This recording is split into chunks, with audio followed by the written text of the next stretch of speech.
توی این ویدیو قراره این میکاپ از سوپر مدل های دهه 90 رو با همدیگه یاد بگیریم. با من همراه باشید.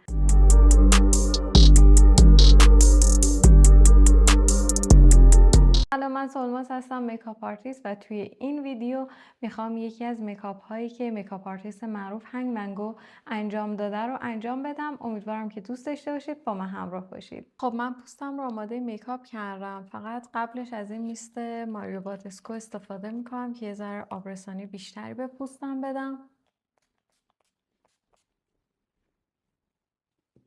میخوام از چشمام شروع کنم، ریخت زیر چشمم بتونم پاکش کنم. از این بیس سایه استفاده میکنم، میام از سایه قهوه‌ای بر میدارم و این قسمت کریس چشمم رو برانزر یا حالا سایه قهوه‌ای که دارید استفاده بکنید. مال من یه کوچولو حالت بیج داره، از این استفاده میکنم. یه ذرم حالت شاین داره، از این استفاده میکنم تا نزدیک به خط ابرو میارمش.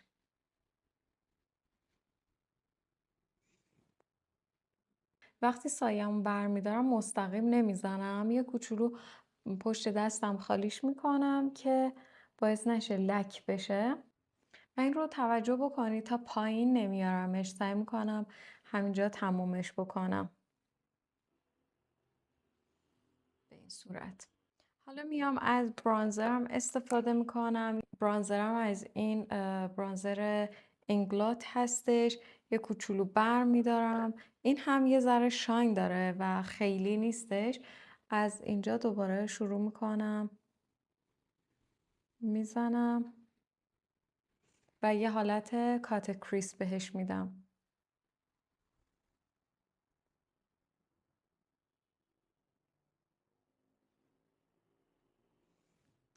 از یه پلت سایه دیگه استفاده میکنم، ماریو هستش. متاسفانه چند تا رنگ شکسته نمیتونم نشونتون بدم.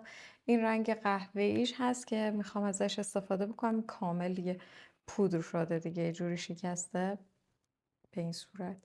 از این رنگش استفاده میکنم به خاطر اینکه اینجا نور زیاده و شما شاید خیلی ملو ببینید این رنگ ها رو، خیلی کم رنگ ببینید. به خاطر همین سعی میکنم که یه مقدار میکاپ هامو تیره تر انجام بدم که اون رنگ ها قشنگ خودش رو نشون بده. اگر در حالت عادی باشه من توی همین حد نگهش میدارم میکاپم رو، ولی به خاطر اینکه شما متوجه رنگ میکاپ بشید و فرمش بشید، یه ذره تیره تر انجامش میدم.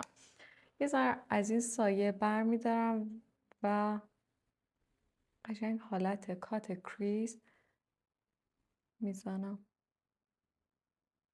براشم رو تمیز میکنم و همون قسمت رو به سمت بالا فیدش میکنم.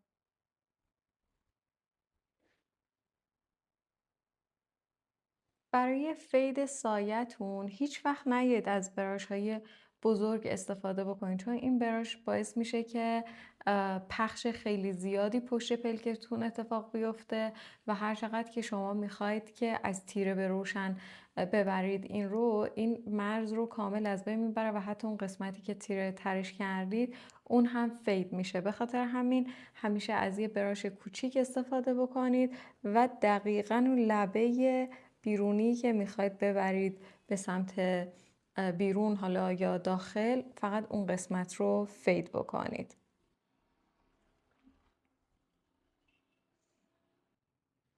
مجددا براشم رو تمیز میکنم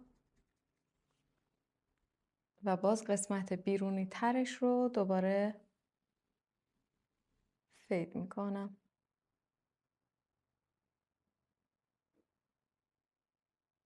دیگه توی این مرحله میتونم از براشی که اول استفاده کردم دیگه نیام روی این خط، روی همون قسمت بزنم به این صورت. در حالت عادی من سایم رو هیچ وقت تا اینجایی که ابروم ادامه پیدا کرده نمیبرم، یعنی وارد این قسمت شقیقم نمیشم، به خاطر اینکه این سایه که میفته یه حالت خیلی تو رفتگی به صورتم میده. ولی توی این میکاپ به خاطر اینکه این سوپر مدل ها رو میخواستن دیگه خیلی اگزاجره لاغر نشون بدم، به خاطر همین منم این کار رو انجام میدم. توی مرحله بعدی میام از همون رنگ بژی که در موردش صحبت کردم برمیدارم و به صورت خط چشم از این قسمت میکشم و در حدی ادامهش میدم که جایی این قسمت بالایی رو قطع بکنه، این سایه قسمت بالایی رو قطع بکنه.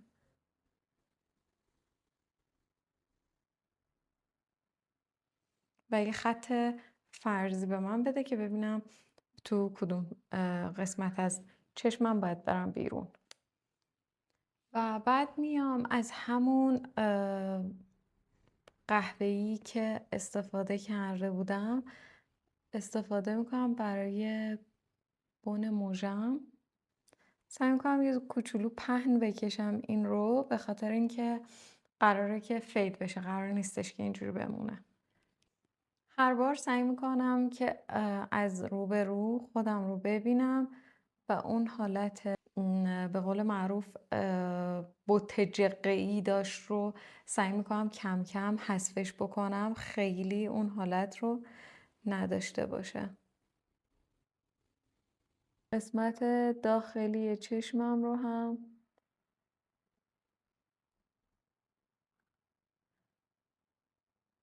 میزنم. سعی بکنید از جهت‌های مختلف نگاه بکنید که یکیشون مثلا خیلی به سمت بالا یا یکیشون صاف نباشه. دقیقا همین اتفاق الان داشت برای من میافتاد. این یه مقدار صافتر بود ولی یه کوچولو به سمت بالا رفته بود. نگاه میکنم و دقیق اون رو درستش میکنم، چون وقتی این اتفاق میافته چشم چپ به نظر میاد. بعد از این مرحله میام از یه رنگ مشکی استفاده میکنم. براشم رو میزنم به رنگ مشکی و فقط یه طرفش رو میزنم. پشت دستم تمیزش میکنم که فقط یه قسمتش اون رنگ مشکی رو داشته باشه و قسمت پایینیش کامل بدون سایه باشه. اون قسمتی که سایه داره به سمت بالا و قسمتی که تمیز هستش به سمت پایین میام بن موژم رو میزنم و یه خط چشم مشکی برای خودم میکشم. و هر بار این کار رو به این صورت تکرار میکنم.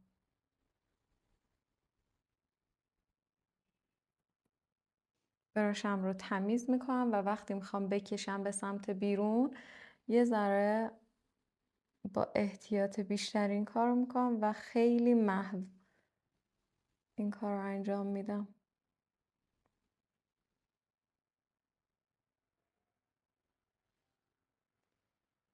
به این صورت باز دوباره برمیگردم به همون براشی که ازش استفاده کرده بودم، یه کوچولو کانتور برمیدارم و این رو محو میکنم. این مرزه رو سعی میکنم از بین ببرمش.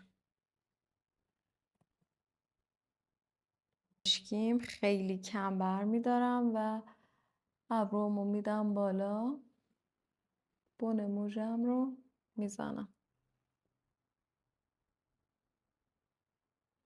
بعدش میام از یه سایه رنگ روشن استفاده میکنم که شبیه هایلایتر هستش ولی شیمرایی که داره انقدر ریزه که اصلا قابل تشخیص نیست. میام و این قسمتی که خود کات کریسم به وجود اومده رو یه مقدار روشن ترش میکنم.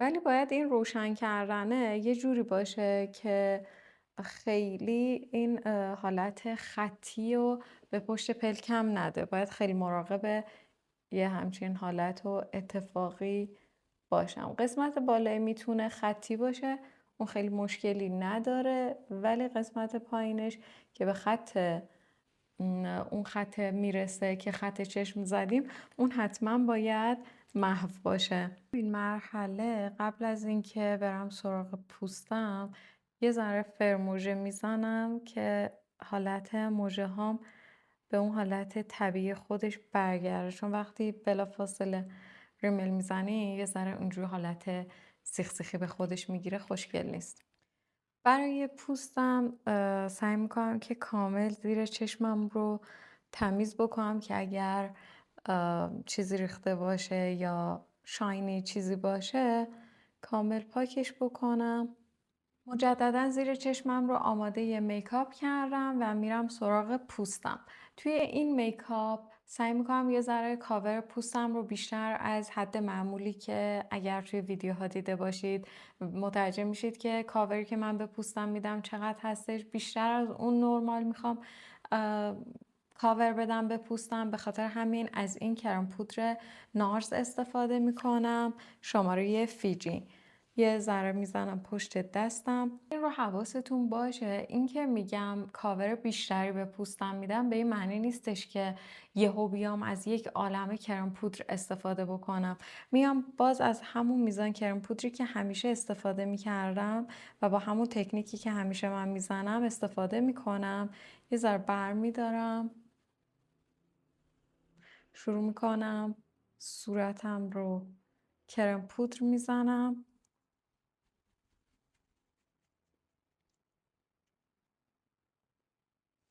و اگر احساس کردم که نیاز هستش که بیشترش بکنم باز دوباره یه ذره بر میدارم و میزنم. یعنی سعی میکنم به صورت لایه لایه ای اون کاور رو بیشتر بکنم، نه اینکه یه حجم خیلی زیادی به پوستم بدم و خستش بکنم و مطمئنم که همچین اتفاقی یه ساعت بعدش خیلی اصلا پوست وحشتناک بدی به من میده. خیلی کم کم شروع میکنم و کاور رو بهش میدم. نکته‌ای که باید حتما دقت بکنید اینه که اگر برای مرحله دوم میکاپتون میخواید دوباره کرمتون رو بزنید پشت دستتون، حتما باید اون کرم پودر قبلی رو پاک بکنید، به خاطر اینکه اون شروع میکنه به اکسید شدن و وقتی دوباره شما میخواید روش بزنید اون کرم پودر زیری خشک شده و باعث میشه که اون کرم پودری که مجددا میخواید بزنید خیلی تغییر فرمول بده و خیلی زشت بشه. به خاطر همین کامل دستم رو تمیز میکنم و بعد میام دوباره کرم پودر رو پشت دستم میزنم و شروع میکنم مرحله دوم رو میزنم. اگه توی این مرحله احساس کردید که پوستتون خشکه میتونید از این میست ماریو بادسکو استفاده بکنید یا هر میستی که حالت آبرسان داره استفاده بکنید، یه ذره بهش زمان بدید و برای لایه بعدی دوباره از کرم پودر استفاده بکنید.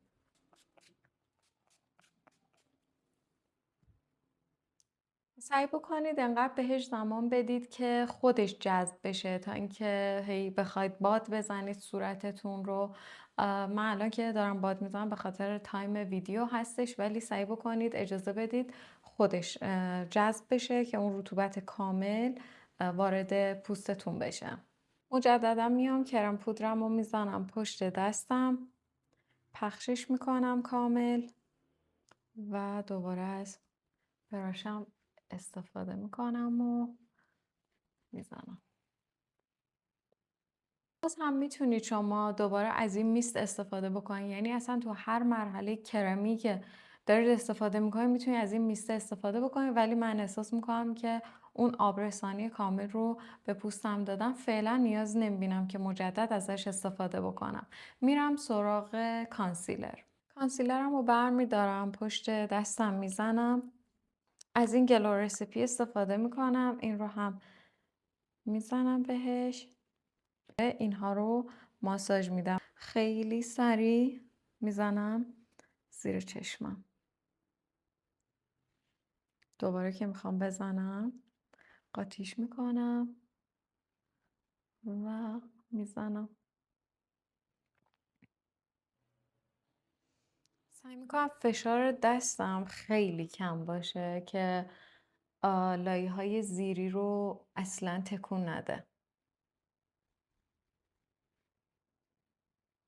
من چون عادت ندارم به این حجم از کرم پودر و کانسیلر و اینها، ترجیح میدم که دوباره از این میست استفاده بکنم که جلوگیری بکنم از اینکه خراب بشه با اینها و یه دل سیر میزنم. فقط سعی کنید خیلی پشت پلکتون نزنید.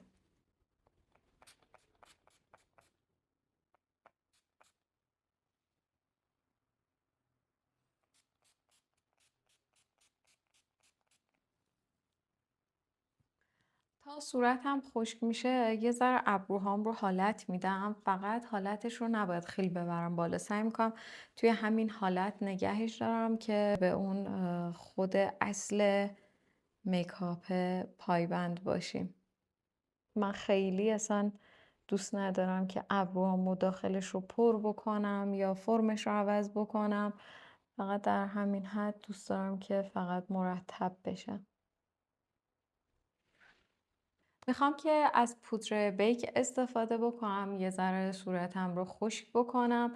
میام از این پودر ژیوانشی استفاده میکنم چون مطمئنم که میکاپم رو خراب نمیکنه. برمیدارم یه ذره و پشت دستم به حالت دورانی انجام میدم. زیر چشمم رو نگاه میکنم خط نیفتاده، چون خیلی خب محصولات رو داخل نزدیک به چشمم نبردم.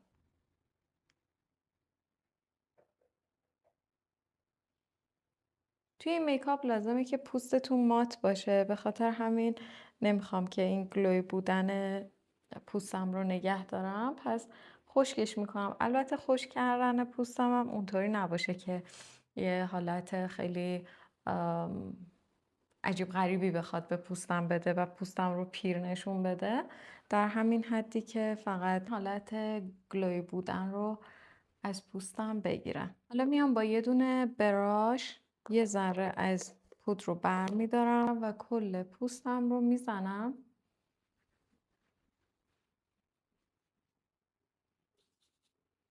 من نمیخوام که از کانتور استفاده بکنم، ولی میام از همون برانزر استفاده میکنم. این نکته خیلی مهمه که از هر محصولی که میخواید استفاده بکنید برای تمام قسمت های صورتتون سعی بکنید که از یک رنگ استفاده بکنید که اون حالت هارمونی کلی توی صورتتون ایجاد بشه.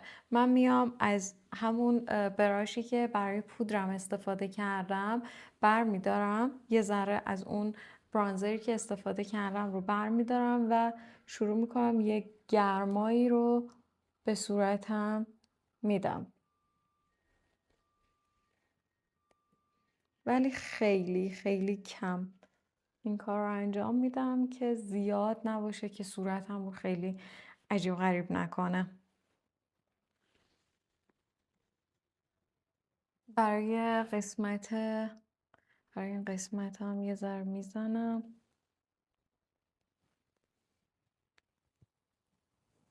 برای این قسمت من یه ذره بر میدارم و به این صورت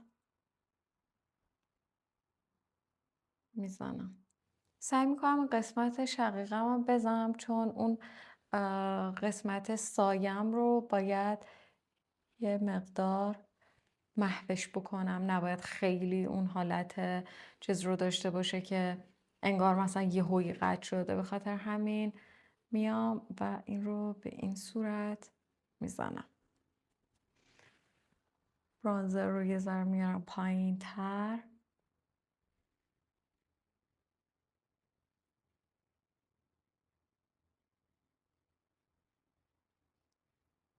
به این صورت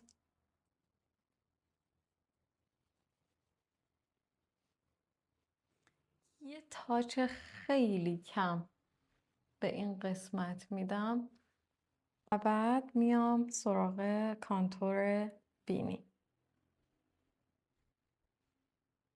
فقط در حد اینکه یه رنگی به بینیم بدم که اون حالت کانتور رو انگار داره، وگرنه خیلی کانتورش نمیکنه.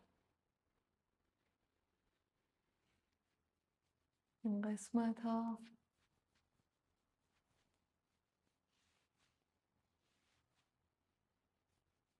سعی میکنم یه ذره این سایه رو بیارم پایین که این قسمت هایی که حالت چروک داره و یه مقدار حالا شاید کانسیلر توش جمع شده باشه یا پودر و اینها توش جمع شده باشه از بین بره و حالت سایه به خودش بگیره و هیچ کدوم از اینها معلوم نباشه. اصلا وقتی سایه زیر چشم رو میزنی انگار میکاپ تازه کامل شده، انقدر که قشنگ میشه میکاپ. همون سایه قهوه‌ای که بهتون گفتم برای خط چشم اولیه ازش استفاده کردم برمیدارم و اون رو هم میزنم به زیر چشمم.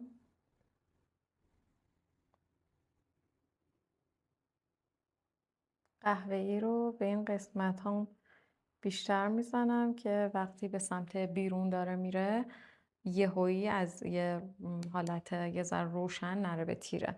اینجا رو هم وصل میکنم بهش. ترجیح همینه که یه ذره خط چشمم رو تیره تر بکنم، فقط بن مژم رو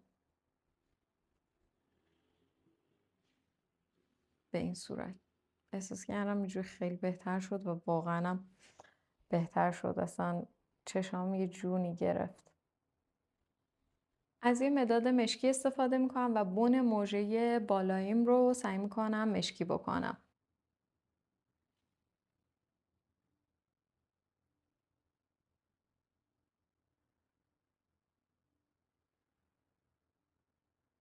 توی این مرحله بدون اینکه دوباره فرمژه بخوام بزنم از ریملم استفاده میکنم. یه ریمل پر میزنم. نکته‌ای که باید حواستون باشه اینه که خیلی مژه هاتون رو به سمت بالا نیارید، به خاطر اینکه دیگه اون سایه خودش رو نشون نمیده. سعی بکنید فقط مژه هاتون رو به سمت بیرون هدایت بکنید. مژه های پایین رو هم میزنم. برای رژگونه من از این رژگونه تارت استفاده میکنم که یه ذره آندرتون نارنجی داره و اصلا نمیخوام که به سمت رژگونه های صورتی و اینها برم، به خاطر اینکه این قراره که یه حالت حتی لته میکاپ هم شاید شما شناخته باشید، دیده باشید. به این صورت فقط در همین حد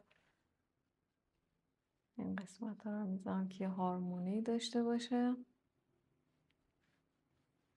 میریم سراغ خط لب. من از این دوتا خط لب کیکو استفاده میکنم، شماره 36 استفاده میکنم و میام کنتور لبم رو انجام میدم.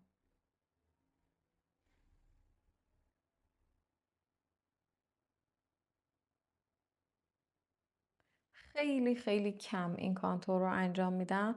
الان البته احساس کردم یه ذره زیاده، پاکش میکنم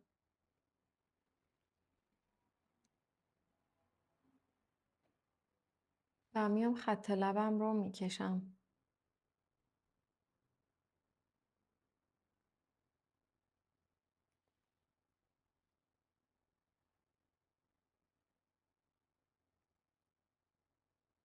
بعد از این رنگ 33 استفاده میکنم.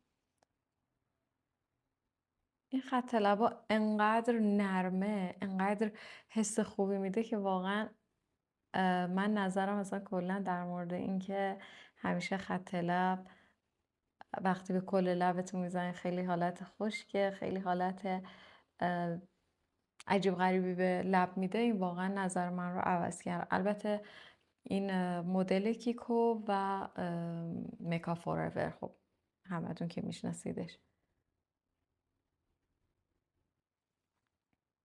متوجه شدم که این رنگ رو شما خیلی سرد میبینید، به خاطر همین اومدم از یه لیپ لاینر دیگه استفاده میکنم، اصلا نمیدونم اسمش چیه و که این یه ذره حالت گرم تری داره. فکر میکنم این نزدیکتر شد به اون چیزی که من میخوام. آره این یه قهوه‌ای کاملا گرمه. از رنگ برانزرم بر میدارم، یه ذره میزنم به لبم.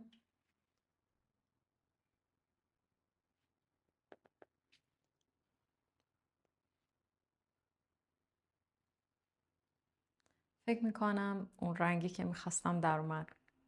فکر میکنم لبام جا داره که یه ذره روشن‌تر باشه، چون اونا انقدر تیره نبود، به خاطر همین یه ذره این قسمت داخلیشو پاک میکنم. فکر میکنم نزدیکترین گزینه‌ای که داشته باشم این رژ لب دبورا هستش. امیدوارم که دیگه بعد از این همه امتحان کردن این رنگ اوکی باشه.